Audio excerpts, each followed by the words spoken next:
Chers internautes, salut. C'est un plaisir pour nous de vous retrouver encore une fois de plus sur cette chaîne pour discuter sur le sujet du 8 mars. 8 mars étant la date qui célèbre la femme. C'est dans cette optique que nous avons recueilli différents avis et que nous vous invitons à suivre maintenant. Bon visionnage.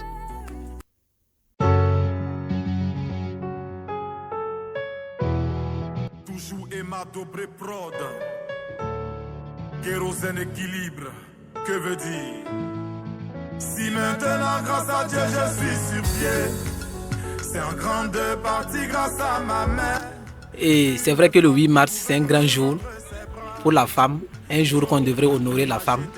Moi particulièrement, je compte vraiment honorer ma maman, voilà, passer du bon temps à ses côtés, voilà, la montrer mon amour pour tout ce qu'elle a fait pour moi. Voilà, c'est ce que je compte faire avec elle. Bon, le boulot, c'est le premier mari de la femme, on peut le dire ainsi, mais ça ne devrait pas être, comment dirais-je, ça ne devrait pas être un principe, si je me fais comprendre. Voilà, c'est vrai que si la femme a son boulot, elle peut s'épanouir à travers son boulot, elle peut s'en passer de beaucoup de choses à travers son boulot. Voilà, parce qu'il y a beaucoup de choses que c'est pas tout ce que tu veux acheter qu'il faut forcément aller demander à ton mari. Je peux dire tu es indépendant quoi, mais ça ne devait pas être un principe de vie. Voilà, il faut voir la réalité aussi de la vie. Il y a des gens qui prennent ça comme si je n'ai pas un boulot, je ne me mets pas en couple, je ne me marie pas. Et il y a d'autres même qui prennent ça mal. Vous allez voir des femmes à travers leur boulot, elles se brindillent les muscles. Elle veut dire qu'elle et puis le mari, elles sont égaux parce que ce que le mari arrive à faire comme dépense, elle aussi, elle arrive à faire ça comme dépense. Et de nos jours, il y a des femmes qui n'ont pas besoin de mari. À travers leur métier, elles peuvent louer leur maison, elles sont là-bas tranquilles. Voilà, et puis voilà. Pour eux, la vie c'est comme ça. Pourtant, c'est-à-dire, bon, c'est pas ça quoi. Voilà, il y a toujours un principe qui est là. C'est vrai, il faut travailler pour être indépendant, mais il faut penser que non, vivre avec un homme aussi, c'est vraiment important. Voilà, c'est vraiment important. Bon, la soumission de la femme, c'est pas un événement, c'est ni un débat. Moi, je pense que normalement, pour une femme qui a reçu une bonne éducation, elle devrait se soumettre automatiquement. Voilà, et l'homme même n'a même pas besoin de dire à la femme de se soumettre à lui. Si vraiment la femme sait ce que veut dire une femme dans un foyer, elle devrait se soumettre automatiquement à l'homme. Et la soumission aussi, je sais pas, il y a des hommes aussi qui prennent la soumission comme, bon, c'est-à-dire, voilà, comme une forme de domination. Pourtant, c'est pas ça. La soumission, c'est quelque chose qui doit être naturellement. Voilà, la femme devrait se soumettre à l'homme. L'homme aussi doit se soumettre à la femme. C'est pas une faiblesse. C'est une question de vivre ensemble. Et quand vous voulez vivre ensemble, voilà, forcément, il faut que vous arriviez à vous comprendre. Voilà, bon, l'autre devrait soumettre l'autre par rapport à l'autre pour pouvoir que vous puissiez vivre ensemble. Voilà. Mais de nos jours, vous allez voir les jeunes filles qui disent que non, bon, ils prennent la soumission comme quand une fille se soumet à un monsieur, c'est comme si la fille se rabaisse. Pourtant, ce n'est pas le cas. Voilà, donc ils n'ont qu'à changer leur mentalité de voir les choses. Voilà, nos mamans se sont soumises à nos grands-parents, à nos papas. Ils nous ont mis au monde, on est bénis. Il faut que nos femmes aussi arrivent à se soumettre à nous pour qu'on puisse, voilà, avoir une société vraiment meilleure. Voilà, c'est ce que j'avais à dire sur ce point. Ah oui, mars là en tout cas, qu'on soit en bonne santé seulement. S'il y a la santé, tous les jours c'est la fête. Oui, c'est la vérité. Mon boulot c'est mon premier mari. Parce que les hommes de maintenant là, si tu ne travailles pas là, ils te prennent comme je suis. Ils vont porter et puis enlever le pied. Aller où c'est un peu mou là. Donc si tu es une femme en tout cas, il faut te battre. Comme d'habitude, hein, moi je n'ai jamais changé mes habitudes. Voilà, pour fêter le 8 mars, en fait, il faut, c'est comme tous les autres jours, comme je serai à la maison, je vais aider ma femme à faire les travaux qui seront là. Voilà, que ce soit la cuisine, que ce soit les travaux de la maison. Voilà, on va les faire ensemble et dans l'ambiance et puis voilà, tout ce qu'il y a comme à manger et faire plaisir à tout le monde, on va les faire et puis on va s'asseoir, essayer de réfléchir sur les améliorations que nous pouvons faire dans notre couple pour encore vivre à l'aise et vivre vraiment heureux. C'est tout ce que moi je vois. Voilà, donc on va fêter en famille et dans la joie avec les enfants et tout. Voilà, c'est tout ce que je vais faire. Bon, personnellement, je pense que ces gens ne comprennent pas la vie. Voilà, le premier mari d'une femme n'est pas forcément le travail. Le travail, c'est une partie. Voilà, parce que tout être humain doit vraiment compter d'abord sur soi-même avant de vouloir compter sur quelqu'un. Voilà, mais se donner à 100% à un boulot, après, ça va devenir des problèmes. On a vu des gens qui ont eu des diplômes universitaires et qui sont là maintenant en train de payer des maris. Voilà, le mari, c'est un besoin naturel. Comme chez l'homme aussi, la femme, c'est un besoin naturel.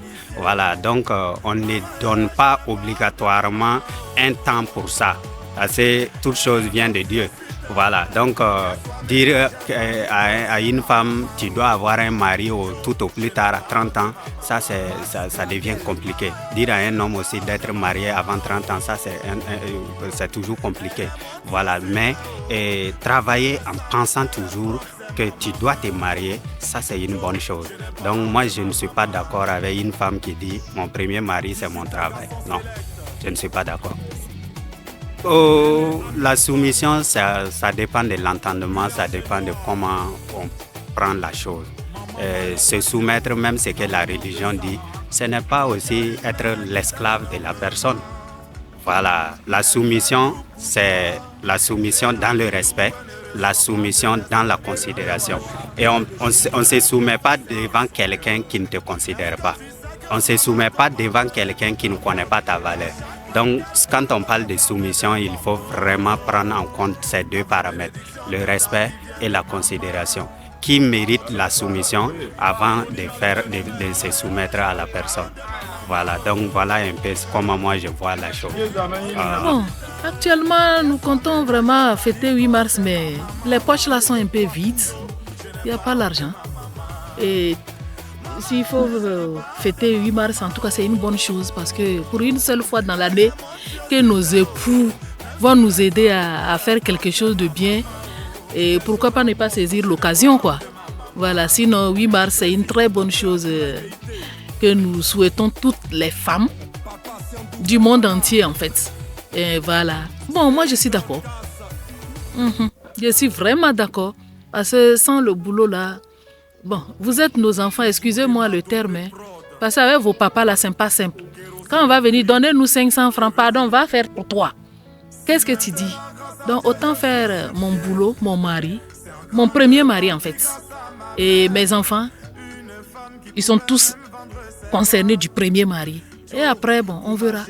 Bon, c'est aussi une bonne chose. Bon, on nous a toujours dit dès notre bas âge, il faut se soumettre à ton mari. Parce que le mari, c'est lui le chef de la maison. Comme dit Amouré, Zaksoba, n'est-ce pas? Voilà. Donc, il faut se soumettre, mais pas être bête quand même dedans. Mais il faut se soumettre en pensant aussi à toi. La soumission, c'est une bonne chose, mais bon, au risque de dire quelque chose qui va à l'encontre de ça, mais bon, je trouve que c'est une bonne chose, mais en pensant aussi à soi-même. Bon, pour la fête de 8 mars, en tout cas, j'aimerais vraiment rendre grâce à Dieu pour tous ses bienfaits dans ma vie et pour tout ce qu'il fait pour le Burkina Faso. En tout cas, je vois qu'il y a un changement. Voilà, donc je rends grâce à Dieu pour tout cela.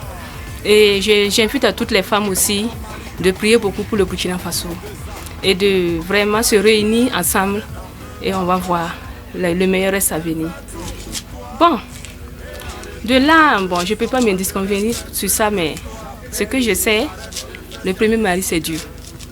Quand tu fais de Dieu ton premier mari et tu lui donnes toutes les recommandations, il va faire le reste. Bon, la soumission à l'homme, une femme vraiment doit respecter son mari pour la bénédiction de ses enfants, pour le meilleur même de sa vie. Et ça sera aussi un exemple pour les autres et pour ses enfants aussi. Chers internautes, de retour sur ce plateau, nous sommes avec Maman Yukbare, avec qui nous allons nous entretenir sur quelques questions. Alors, Maman Yukbare, bonjour. Bonjour. Ok. Que pensez-vous de la soumission de la femme à l'homme recommandée par la Bible? Est-ce toujours d'actualité? Bon, quand on parle de soumission, vraiment il faut se dire que c'est une recommandation de la Bible. Voilà, donc, mais de nos jours, nous voyons qu'elle n'est plus aussi d'actualité que ça. Mais il faut reconnaître qu'il y a toujours des femmes soumises.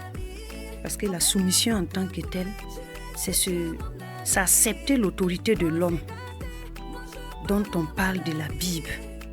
Parce que dans Éphésiens 5, le verset 22, la Bible déclare: Femmes, soyez soumis à vos maris comme au Seigneur. Voilà, donc la soumission, ce n'est pas une recommandation de l'homme, mais c'est une recommandation céleste. C'est notre Père qui veut que nous soyons soumis à nos maris. Voilà. Je ne sais pas si je réponds à la question. Oui, effectivement. Donc, si je comprends bien, c'est très important pour la femme d'être soumise à son mari. Oui, c'est même très important. Parce que lorsque tu te soumets à ton mari, tu obéis en même temps à la parole de Dieu. Puisque c'est la Bible qui a dit, la Bible nous dit de se soumettre à l'homme, à l'autorité de l'homme. Ok, et qu'est-ce que la soumission apporte au foyer? Bon, la soumission apporte grand chose au foyer. Parce que lorsque tu te maries à une femme qui n'est pas soumise, ça sera toujours des tiraillements, des bagarres par-ci. Mais si la femme sait reconnaître sa place, tout marche dans le foyer. Effectivement. Ok, merci maman. Et que dites-vous en tant que mère et servante de Dieu, quel conseil avez-vous pour les femmes mariées et pour les filles qui aspirent au mariage? Bon, ce que je peux donner comme conseil, surtout aux filles qui aspirent au mariage, elles ont la grâce, elles ne sont pas encore mariées. Donc, il faut qu'elles prient et qu'elles demandent la volonté de Dieu pour leur mariage. Parce qu'il ne suffit pas seulement de se marier. Mais lorsque tu n'es pas encore marié, tu peux prendre le temps pour te préparer spirituellement pour tomber sur un mari qui craint Dieu. Parce que la Bible dit que beaucoup sont appelés, mais peu sont élus. Dans l'église aujourd'hui, on trouve tout. Il y a des gens il y a des hommes à l'église qui ne sont pas convertis. Mais si tu restes devant la face sainte de Dieu, le Seigneur va t'orienter vers une personne qui a la crainte de Dieu. On parle de la soumission, mais si l'homme n'a pas la crainte de Dieu, c'est difficile dans le foyer. Mais si l'homme a la crainte de Dieu, puisque c'est lui la source, à la création, on a créé l'homme d'abord. Donc c'est l'homme la source. Et si dans les normes, puisque quand Dieu a créé l'homme, il était en présence de Dieu. De nos jours, le diable pousse les hommes à aller hors de la présence de Dieu.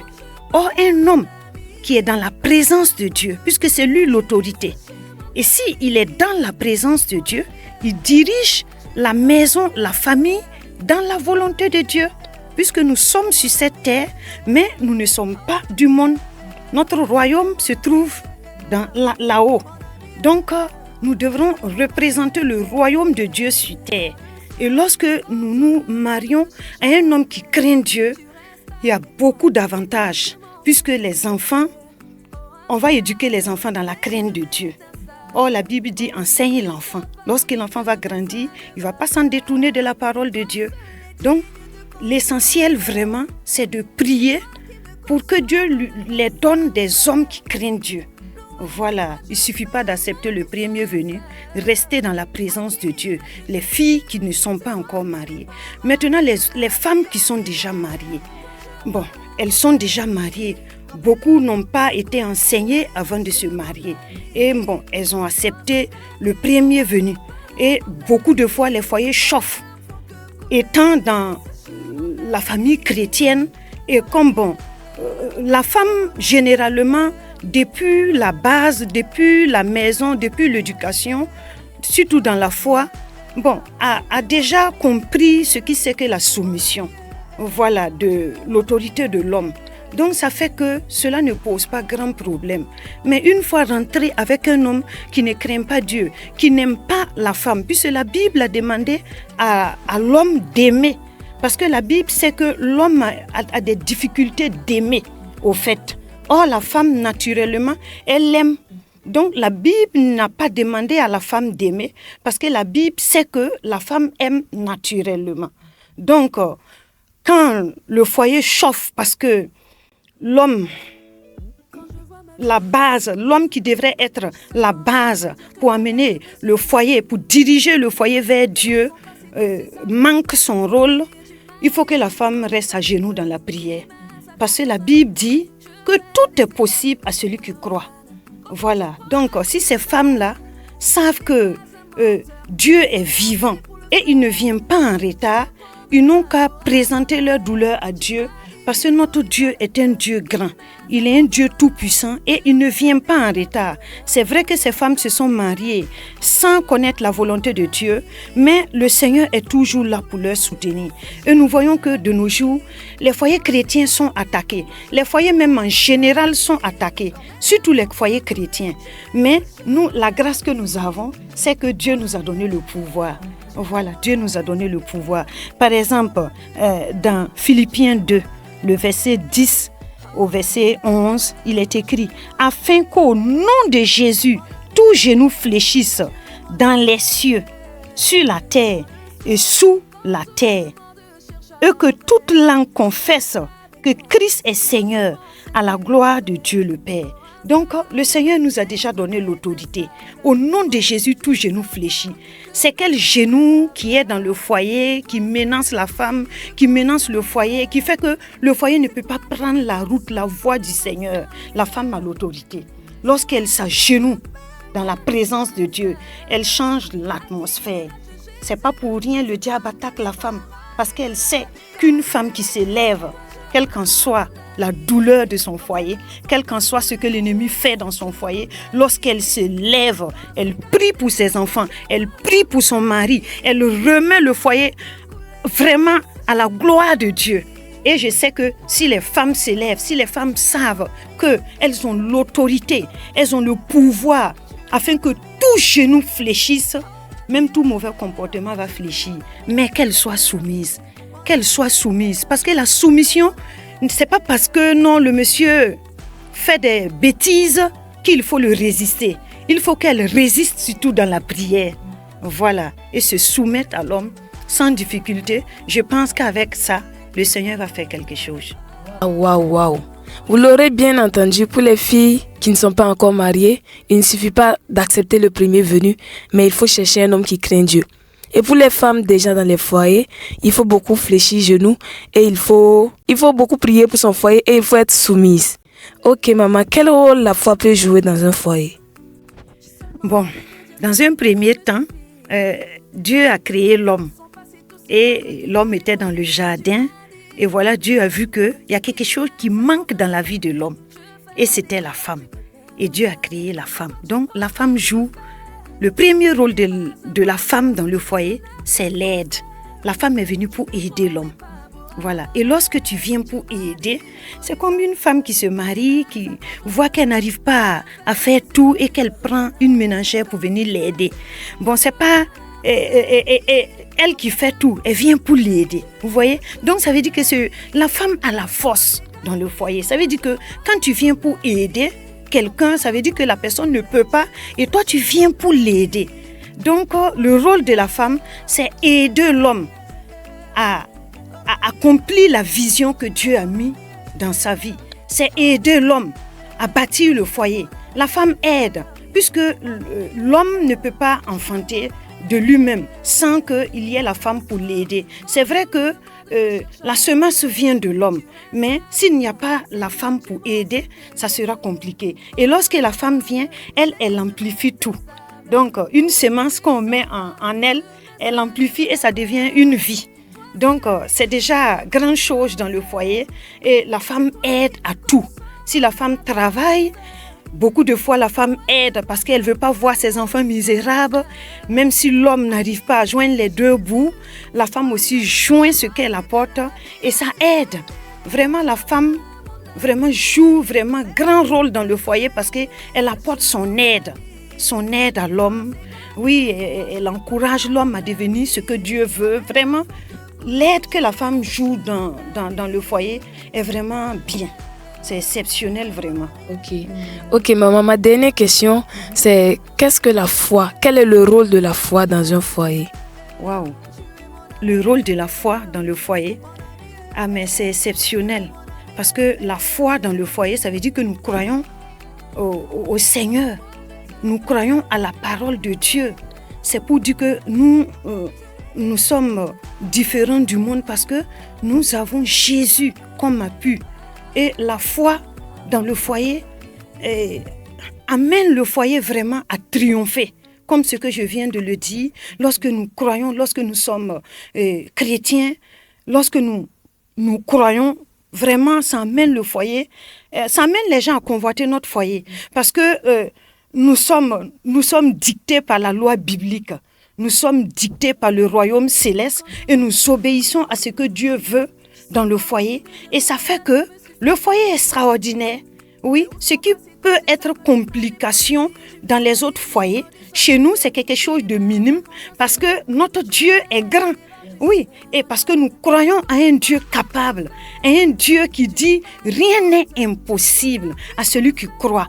Et lorsque nous croyons, ça fait que même si aujourd'hui tu n'as pas grand-chose, tu crois que demain, ton foyer sera béni. Et dans la foi, ça fait que même si l'ennemi attaque tes enfants aujourd'hui, tu sais que le Seigneur a quelque chose de si merveilleux pour tes enfants. Parce que le psalmiste a dit qu'il a été jeune, il a grandi, il n'a jamais vu le juste abandonné, ni sa postérité qui mendie son pain. C'est pour dire que dans la foi, oh, c'est exceptionnel. C'est extraordinaire. Wow. C'est extraordinaire vraiment. Wow. Merci beaucoup, maman. Alors, chers internautes, nous sommes à la fin de cette émission. Nous avons été très bénis par la présence de maman Yukbari. Maman, nous vous disons merci beaucoup. Et nous espérons vous retrouver très prochainement pour une nouvelle vidéo. Shalom.